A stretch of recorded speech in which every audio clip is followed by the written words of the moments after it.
Cause I'm in the stars tonight. So watch me bring the fire, set the night light. Shoes on, get up in the morning, cup of milk, let's rock and roll.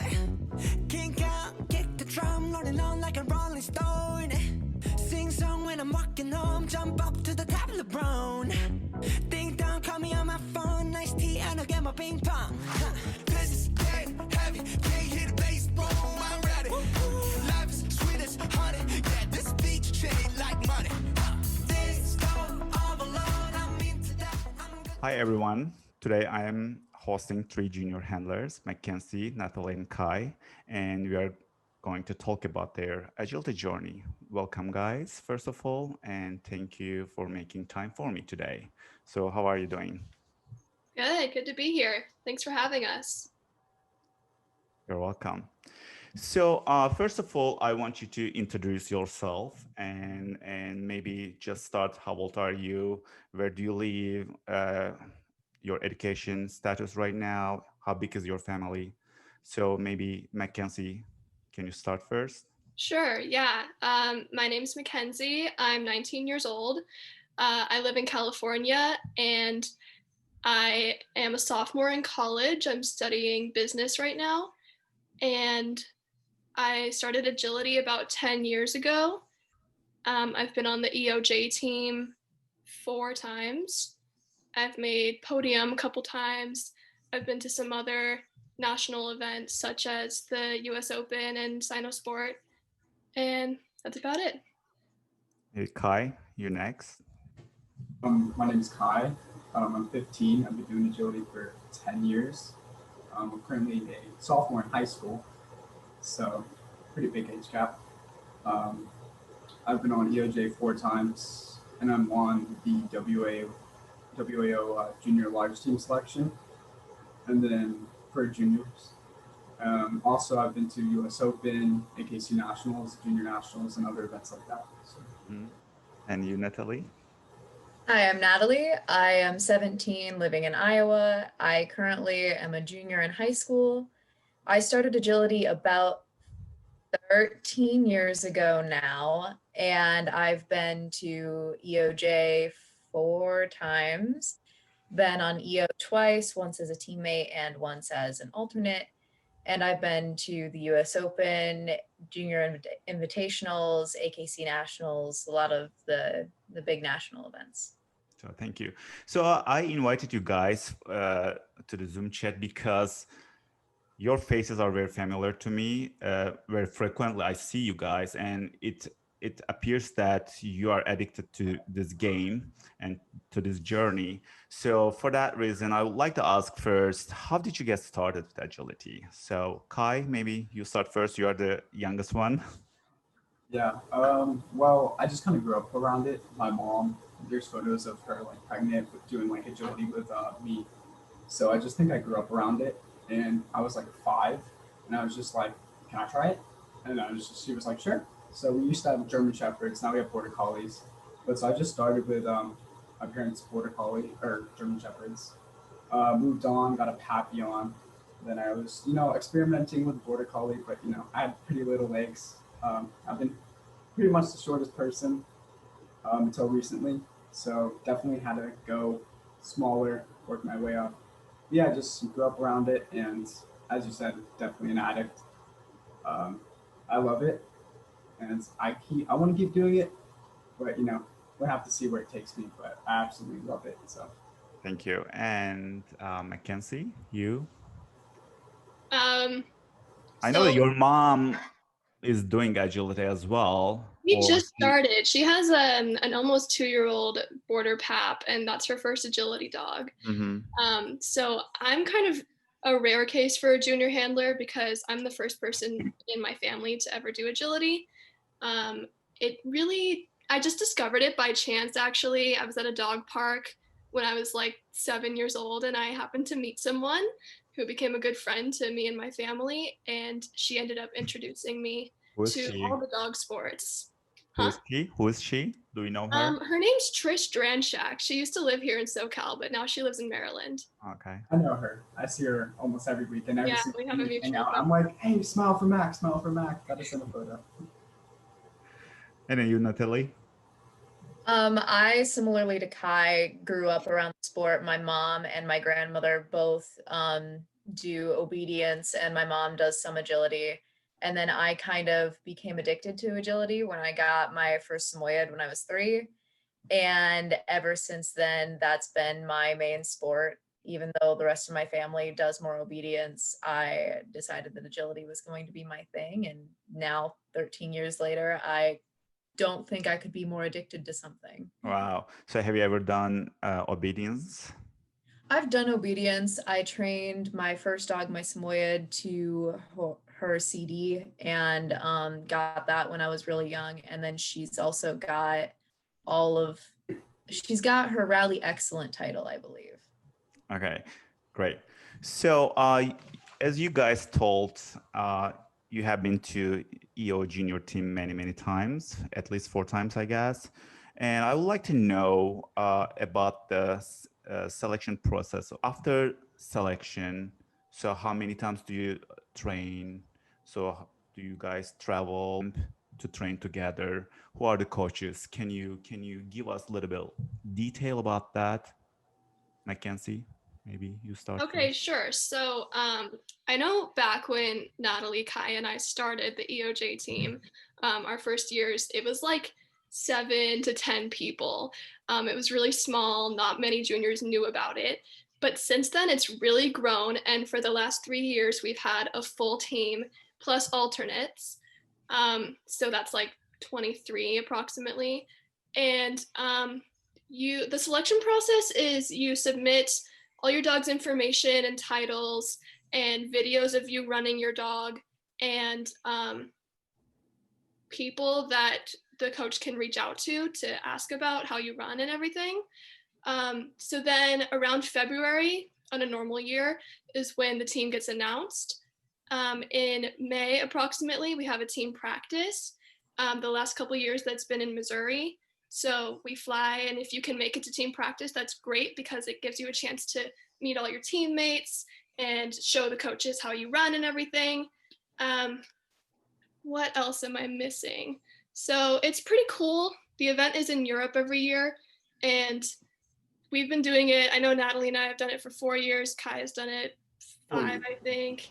4. And it's really cool because we have known each other for so long. Like I remember Kai when he was literally so Other tiny, kid. small enough for us to pick him up. And And now he's taller every than year when I see him, he grows so much. After the selection process, what are the next steps? So the next steps, which I know as the team has gotten bigger, we've become more involved with sending out things for us to train because the courses in Europe are so different from what we run in the US, even if skill-wise they don't necessarily contain different or harder skills than we would use in, say, our premier or our master's courses.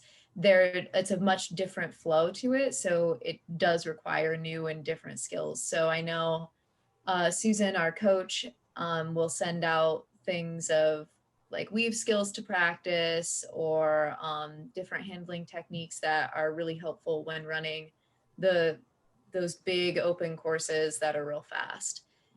And I know I try to train pretty consistently, and I'm sure the rest of the team is the same way to just prepare for when we get over there for our 4 runs at the event where we have 2 individual runs and 2 team runs.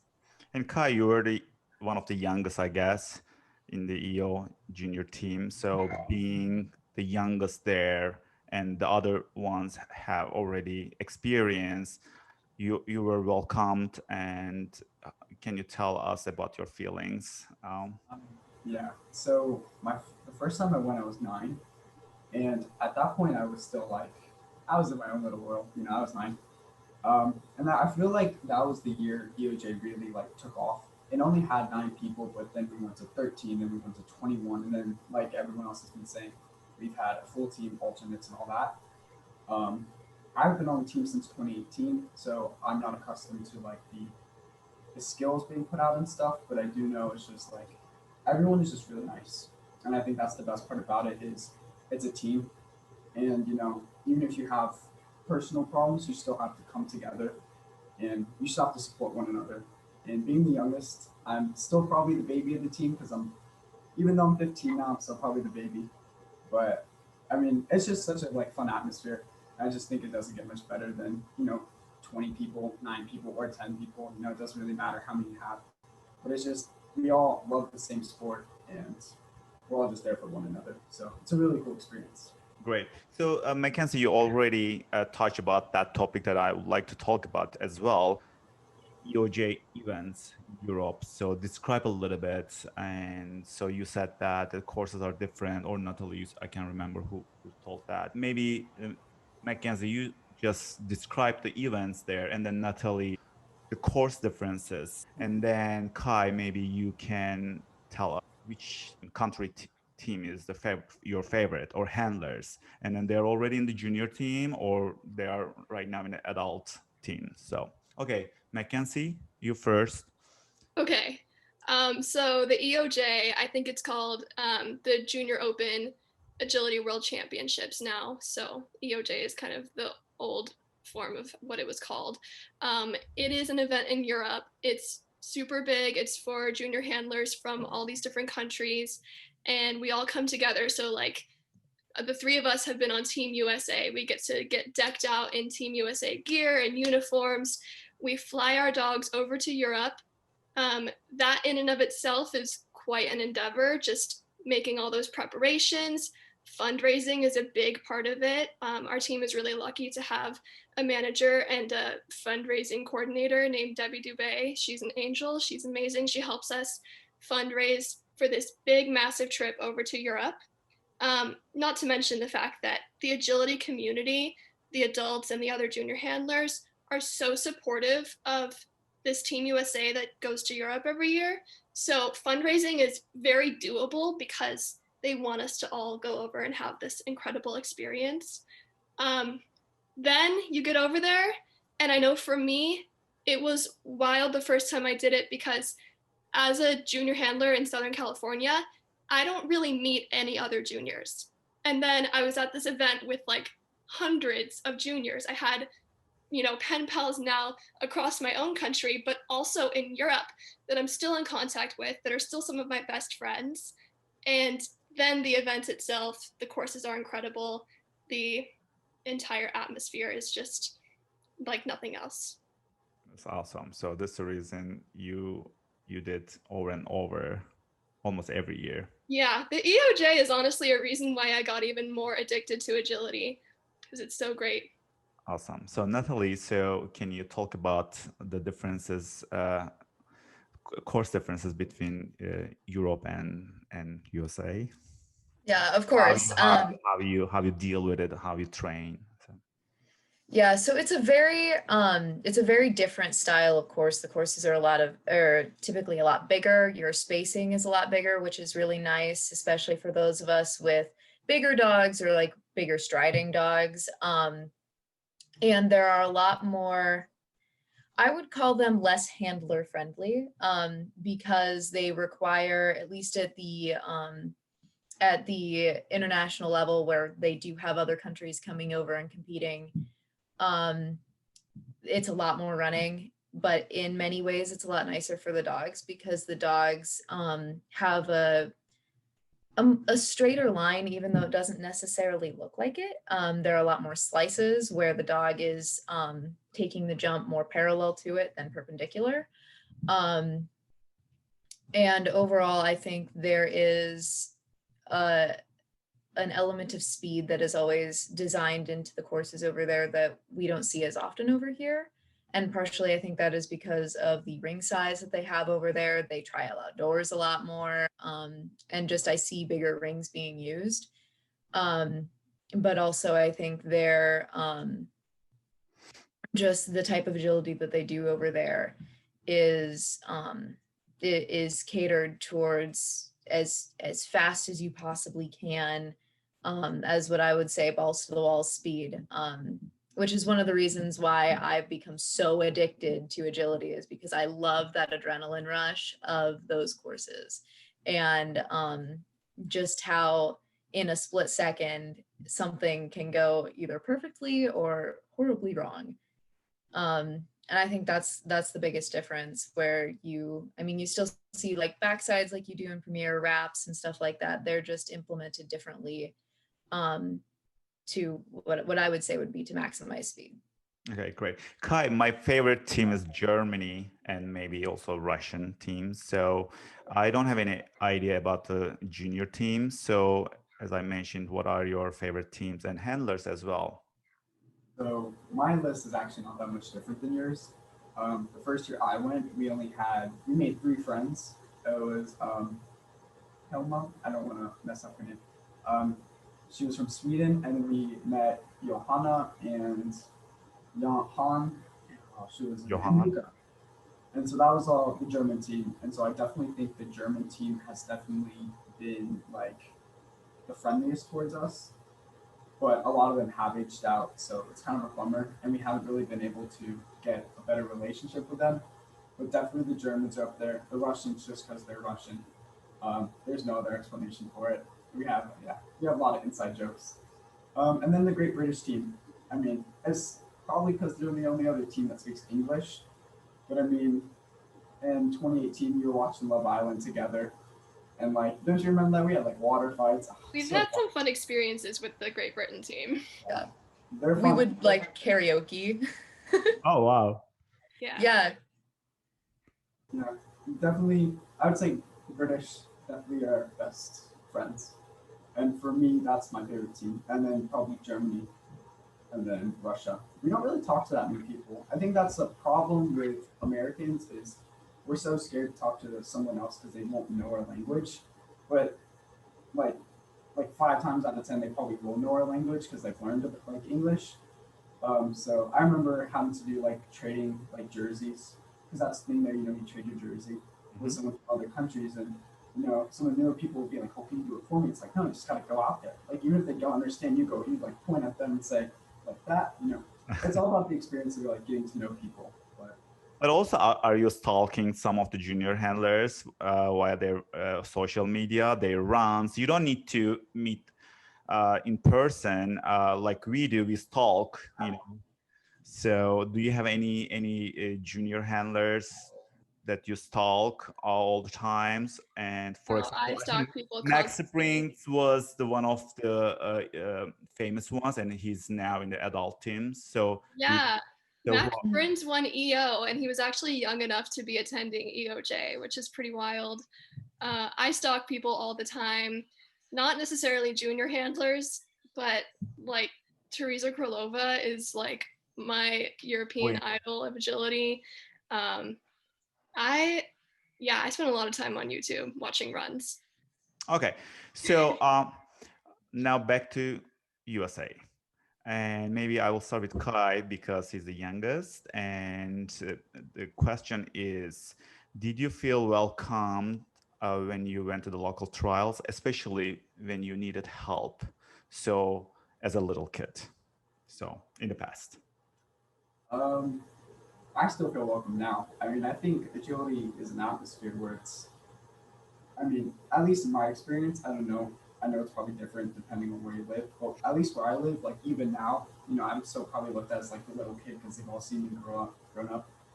But especially as a little kid, everyone would it was kind of nerve wracking because everyone would stop and watch because they knew me, and then it was completely silent. And I get done and I just look over, there's like 100 people standing there. And it's like, oh crap. But definitely the agility community is it's very supportive. And if I need anything, they'll be like, oh, I can do this. But it has to go both ways. And now that I'm getting older, it's kind of nice because it's almost like I'm repaying favors for all the times. Like I was like, oh, where am I supposed to be? And they're like, okay, you're supposed to be over there. And it's like now like helping them back. And it's really nice. I was definitely welcomed. I don't know about you guys, but it's just such a supportive community. Right, McKenzie, your experience in the past. I've had it both ways. I'd say more often than not, the adults are really supportive, and they want to help you and they take you under their wing. I mean, I feel like I have a family every time I go to a trial. Everyone's looking out for me. On the other side of that, there is that percentage of people in agility who are in it specifically because they don't like kids. You know, they're more dog people. So, you know, it really kind of makes you get a thicker skin as you're growing up because it teaches you how to not take everything too personally and sort of go toward the people that want to help you and not let anything affect you if someone is being a little like rude or harsh. I also found that as much as there are people who love to help, there's also people who don't think I have a parent and want to try to like parent me or show me exactly how to do something, which when I was older in agility, like when I became a teenager, I had already been in the sport for like 6+ years. And I'd still get those people who would like yell at me and tell me that I'm doing something wrong when I know I'm not. So it really goes both ways. I think Natalie's nodding her head because she might agree with me. But more often than not, people are super supportive, and I love my family in agility. Great. And Natalie, your experience? I would say more similarly to Mac, like over probably 95% of the people are super supportive no matter where I am, whether it's a local trial where I'm with people that are practically family versus when I'm at a big event like the US Open and I don't really know anybody there. People have always been really, really nice and supportive. Except like there's always like that small percentage of people that I come across that see me as a junior, especially now that I've been in the sport for oftentimes longer than some of the people even at our trials. Um, and I like to think I know a little bit about what I'm doing. I mean, I'm not the be all end all of the sport, but I've also seen a lot at this point.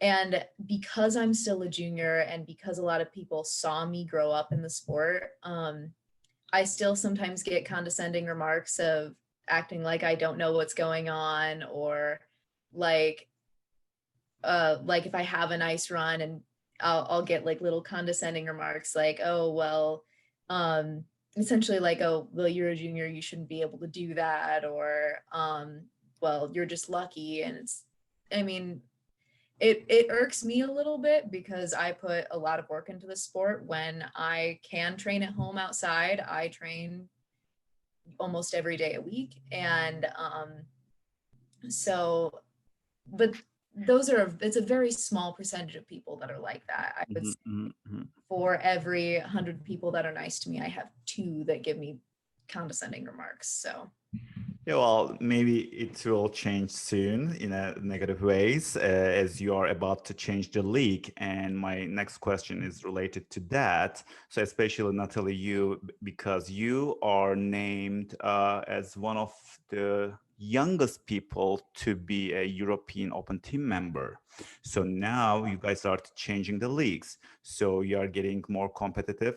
Do you think that a competitor in USA consider the junior handlers as serious competitors? Or do you feel that they see you and treat you still as our little kid? If yes, do you feel that their views are changing as you are getting better and more competitive? I definitely think I had a terrible first EO tryout. My dog had a bad experience and with a specific person, and she thought the judge at my first EO tryout was that person. And so she shut down for the whole weekend.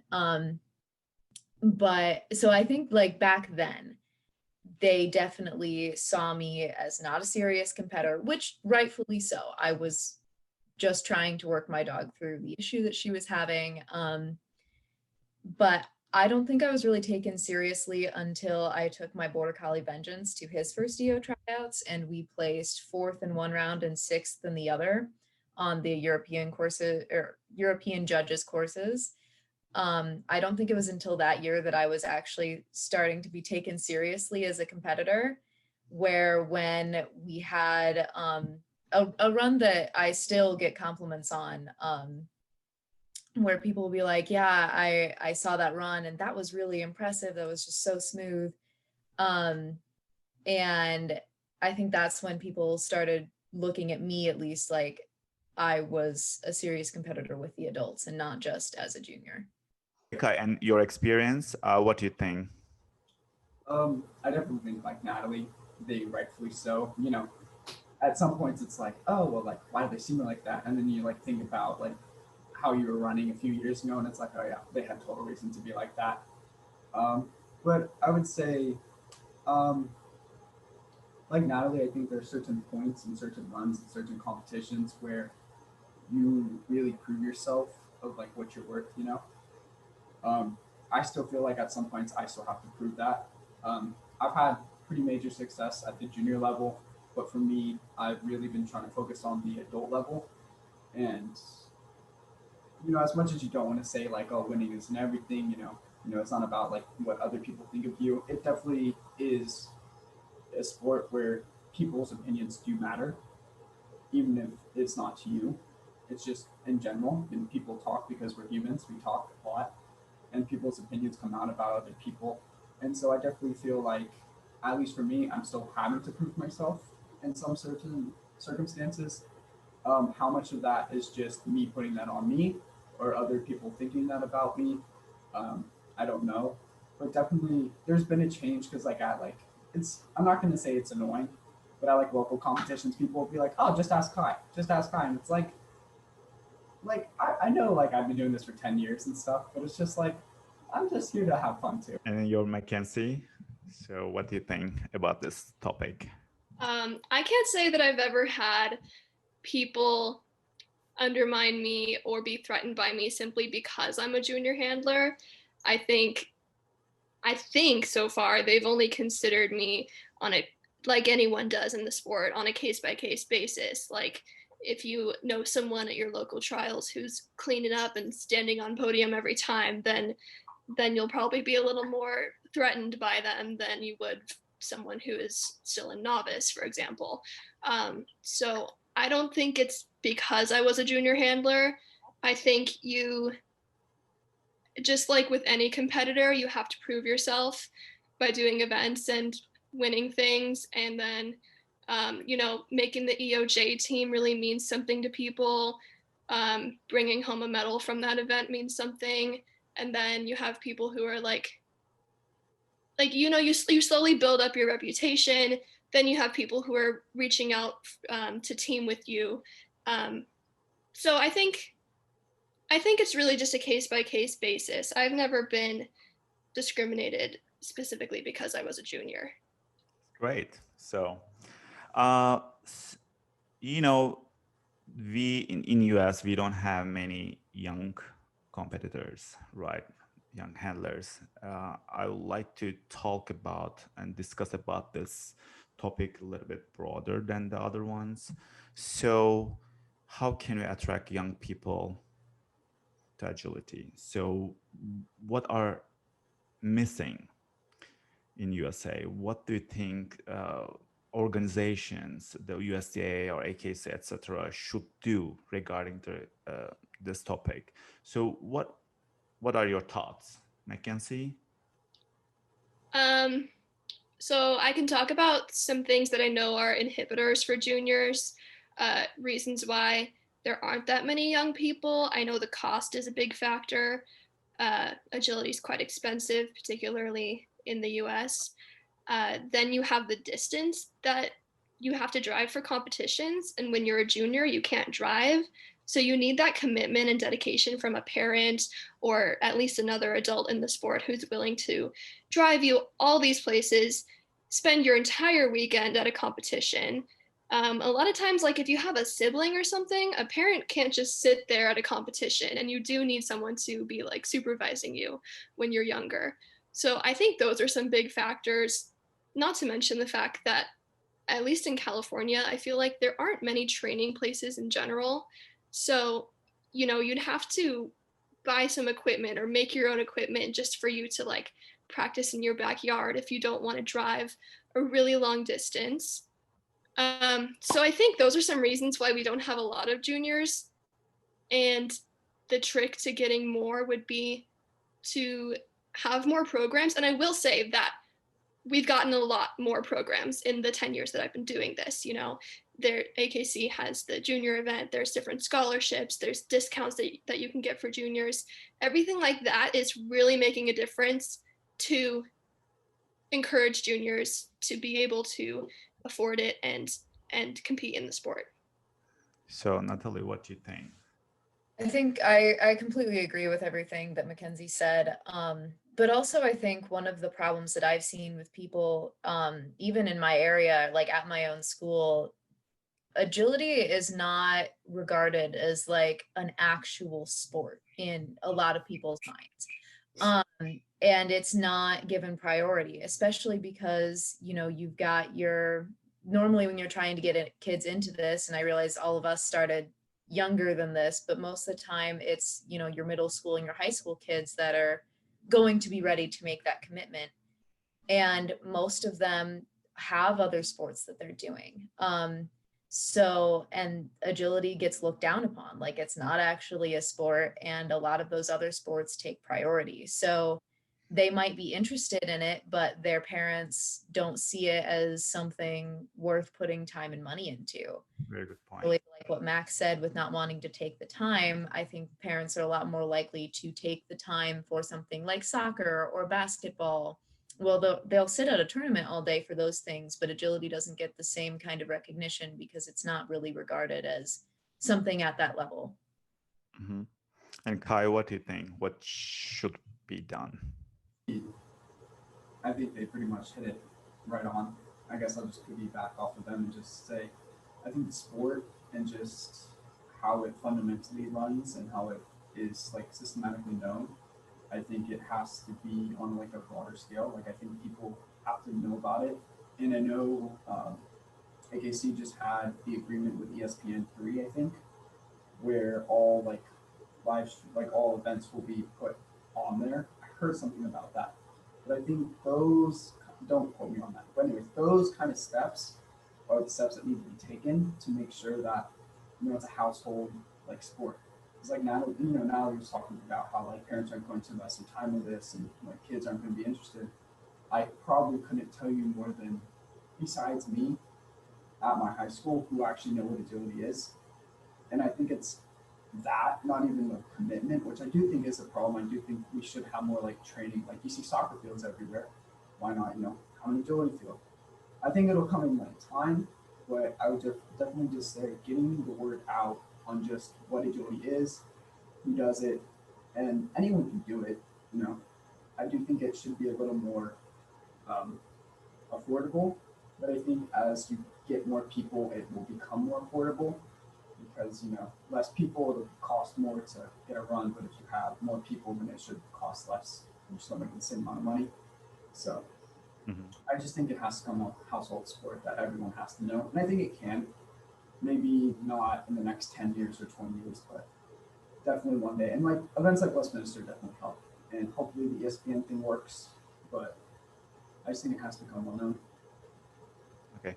And I think McKenzie would answer this question because she is in that program that USDAA offers to junior handlers. So can you talk about this program a little bit so that maybe young people who are listening to us might be interested in digging? So. Yeah, absolutely. So the USDAA has a recently started league called the Intercollegiate Dog Agility Association. Rebecca Jernigan, who is an EOJ alum, actually started it up. And you can either start a club at your college or you can compete individually. In my case, since I haven't been able to start a club and COVID is happening, I just compete as myself and I represent my school. But you could do a club. I know ASU has one. Colorado State University, I believe, has a club. And so what you do in this league is you compete at your USDA events like you normally would, and your scores get put against those other individuals that are competing in the Intercollegiate League. They also have different titles that you could win. They have an annual championship. We had one in 2019, and then 2020 couldn't happen. So we've had one annual championship with hopes of doing more, maybe even 2 a year on each coast. So right now, USDAA is just trying to build it up and get more people of college age interested in it and committed to it and starting clubs or just starting to compete at their own school. But does USDA support financially any scholarship and so on, or just organizing all the records and the leagues? So not yet. You don't get a stipend of any sort for your competition yet. I think that's what we're aiming for as we get more people involved. Once there are 10 schools, I believe, I'm not super clear on these facts, but I think it's once there are 10 colleges with an IDAA club, it can get like club sports status. And then there's like stipend money for that too. So there is money in it in the future, but right now it's just such a startup that we need to build our numbers. Okay, so now I'm changing the topic a little bit. It looks like that most of the junior handlers quit doing agility later, especially when they start with schools and colleges.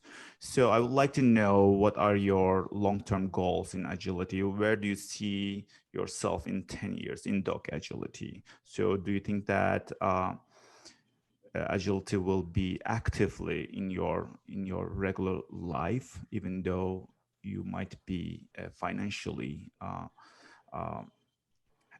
have to follow another path? So maybe Kai, with you, I would like to start. You are still 15, but maybe it's a good exercise to think about it now. So I'm going to college in 3 years, and I just got a. Well, I didn't just get a dog. I got a dog a few years ago. He's 3 right now, or I guess 2, 3. I don't know. Anyways, I think he's 2.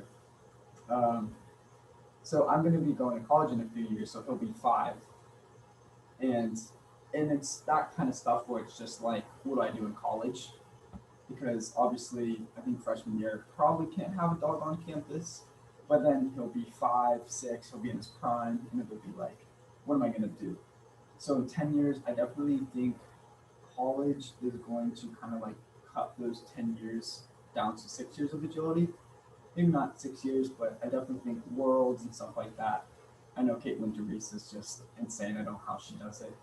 But, people like Kathleen, and even McKenzie, I know. But I don't know. I don't know how it's going to happen. But in 10 years, I definitely still like to be doing agility. I still have these 3 years. I'm only a sophomore, so I still have 3 years. Even though 2020 has made it a little more difficult, I still have 3 years to get hopefully some things checked off the bucket list. And then those years after college, probably just going to have to get a new puppy, restart.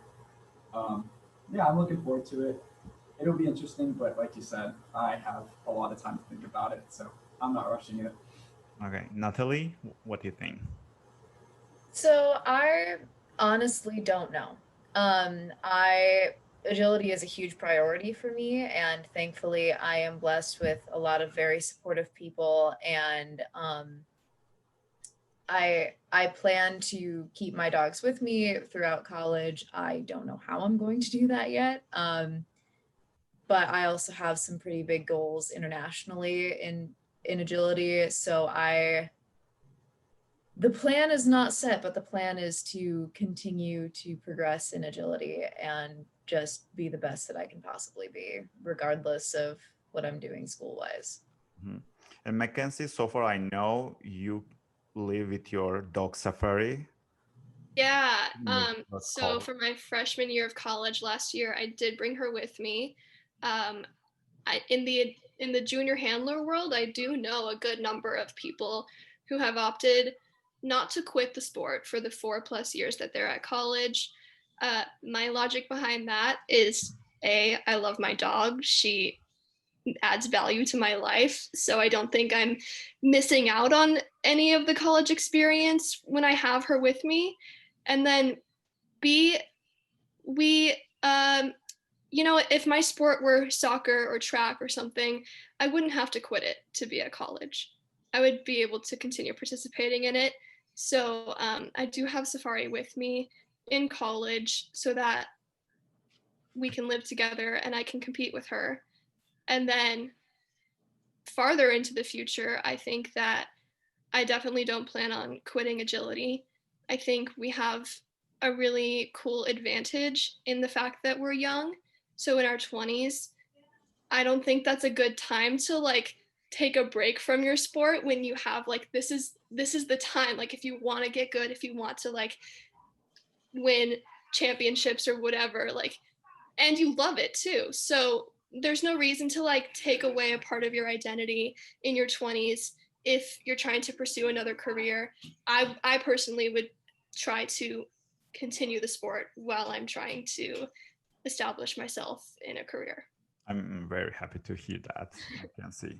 So, guys, you know, this sport is more than hobby, right? So, because it takes a lot of time, energy, focus, money as well, right? And today, do your parents tell, or do they have any concern about that? And do they tell you, hey, kids, go out, meet your non-agility friends, do something else? You know, life is out there. So first of all, I would like to thank to your parents for their support. You know, it is very unique in my opinion. So Kai, do you get those kind of comments from your parents? I wouldn't say I would say freshman year, I've kind of gone through a mental transformation. I won the large like junior category overall in 2018, and after that year, I focused more on my younger dog, and then I got my puppy, and I went through like a very big transformation where I just put my head down and worked. And so like I would wake up in the morning, try to do something with the dogs, um, yeah, and then go to school, cross country practice, come home, try to train again. Obviously, when it got dark out, wasn't always the option, but I would definitely say for a good 3 months, I was just wake up, dogs, school, practice, dogs, and I did that for about 3 months. And I now realize that that was way too much, and that's not necessary. But I don't know if I've ever been to a point where it's like you're doing. And that was the one point where it's like you're doing too much, but are you asking like how do I like combine social life and dog life into one? I think it just has to be scheduled. You have to be much more schedule oriented. Like if I'm going to hang out with you on Friday, then I will train in the morning before I leave to go hang out with you. You know, as and you know you don't want to teach like treat your friends like a block of time. But when it comes to the dogs, it's like, well, they are going to have to get at least 2 walks today. Or they're going to have to get a training session and maybe a walk, even if that's like at 9 o'clock at night. When you come home, it still is very like time oriented. And I think that's one thing I've learned is you have to do something with dogs and you have to figure out how to implement that in your day if you're going to go to like just hang out with your friends for the entire day. So it's been a big learning process on how to communicate, especially with my parents. Um, just like, when am I going to do this? When am I going to do that? So, but my parents do cover my back a good amount. That's great. And Natalie, what about your parents? I honestly, I'm naturally a fairly introverted person, so I don't socialize a ton anyway. So I've never gotten any like, oh, you should hang out with your friends more, or you should go do this. I've always had a pretty decent balance of I can see my friends and I hang out with them occasionally, although less so as we've been going through a pandemic and being able to still work my dogs. Like I'm not the type of person that will be out all day with friends. I'll spend, you know, a few hours. So, but I think Kai hits on a really good point of it's a lot harder to be spontaneous, I think, when you have animals of any sort, but especially when you have a dog that you have to that's more intensive, I think, to take care of than say like your goldfish, because you can't just be like, oh, I'm gonna go leave for, you know, 4 hours and not be back to deal with my dogs. So as much as it does suck to be like, well, I have this block of time for my friends, I do think that does play a pretty big part. Mm-hmm. And Mackenzie, What about you? I know your mom. She's super supportive. She drives you everywhere, Yeah. and she has puppies. And then now you guys have a puppies, and she takes care of the puppy, I guess. Right? I do too. I do too. We're both taking Okay. Yeah. Um, Tell about your station. So. both of my parents have been super supportive. When I was about, 10, I'd say, was when I really like sat my parents down and I was like, this is it. Like, this is what I want to do. At the time, I was playing club soccer and I like dropped out of my club soccer team because I wanted to take agility more seriously. Both of them jumped right on board. They were super financially and like I was talking about earlier, driving wise, my mom drives me long distances to go to agility events. So I'm really lucky in that sense. And then like socially, I have my agility friends and I have my school friends. My school friends know what I do. Like they know that I'm into this dog thing, even if they can't necessarily describe it. The cool thing though is they do love my dog. So whenever we hang out, it really warms my heart because they often ask me to bring Safari, which is like so nice because it's a piece of me. I don't want to necessarily leave her at home. Um, and then yeah, I have like kind of a double life when it comes to my social life because I have my school friends, and then if those school friends were to like overhear a conversation that I was having with my dog friends, they wouldn't be able to understand half the jargon that we're using. Like it's such a different universe, but it's totally fine for me. Like I can pretty easily jump back and forth between the two worlds. Actually, you already answered my next question, McKenzie, but what about Natalie and Kai regarding non-agility friends and siblings, relatives, how they perceive your addiction to agility? So when you talk about agility, you feel like they don't understand anything or they are faking, but they are not interested. They're just listening and rolling their eyes. So Natalie. I think when I was younger, I was definitely like people knew that I did it, but they would just kind of brush it off like it was nothing. But then now that I've it's bad to say, but like now that I've had enough success that I've got medals and trophies and stuff like that, even people who aren't super close to me take it a little bit more seriously. And my close friends, while they and I know Mac said this, but like they don't understand what it is, but they're all supportive and they think it's all of my close friends think that agility is really cool, and they're like, I could never do that, but I think it's really cool that you do it. So I'm really lucky that I have a supportive friend group now. And what about you, Kai? I would definitely say people understanding agility, and I think that's another thing that comes back to what I earlier about what people think it is, and not a lot of people know what it is, but once you explain it, they might think it's funny. And I definitely think um, when I went to middle school, there was only about like 20 people I knew, and I was just trying to fit in. And it's been my biggest struggle of just trying to get out that I do agility and that it's not, just something funny with a dog. But it is nice to have like those few friends who actually like want to like listen to it and explain. And, like they listen to me and like what is it, and they actually like ask me like how it's going. And it is nice to have friends like that. On the family side, though, it's definitely not fake. They are family. And as much as, sometimes it's like, oh, it's just family. Like, they're asking that. It's like, family members, they are actually, like, asking me. I'm genuine. And they're all like, oh, just keep me updated on Facebook, just keep me posted. And I definitely think just having that family environment and having those, like, even if it's only, like, 2 or 3 friends who ask me, like, how was my trial or something like that, it is really nice to have that, especially since they're not part of my world, but they want to be part of that world. And I don't know, it's just a really nice when your 2 worlds just kind of combine together. That's awesome. So you guys are lucky. I don't have that type of friends around me. Only my agility friends, they know, right? And they can What about friends that see your videos on Facebook? I mean, they're just rolling their eyes and liking. That's it. I always have those friends that are like, dang, like they see a video, they're like, I didn't know that was what you do. So maybe my last question would be, I thought that I I think that dog agility is more than a hobby. So and it takes a lot of time from our life.